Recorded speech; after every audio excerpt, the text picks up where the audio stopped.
It certainly feels good. Financial independence, work-life balance to make a difference in the world with my wealth. It is life-changing to be part of the 1% that owns the total wealth in America. What I do with my wealth and how I use it to help me, my family, and others is solely up to me. It was not always like that though. Just to think that a few years ago, I was living paycheck to paycheck, making ends meet.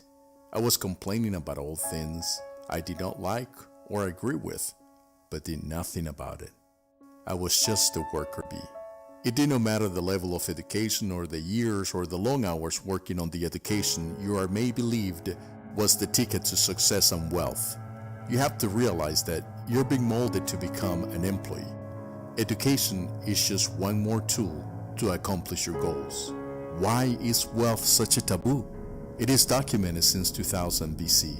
It was successfully shaped from England since the 18th century into today's finance system. You have become a pawn of the finance system trap.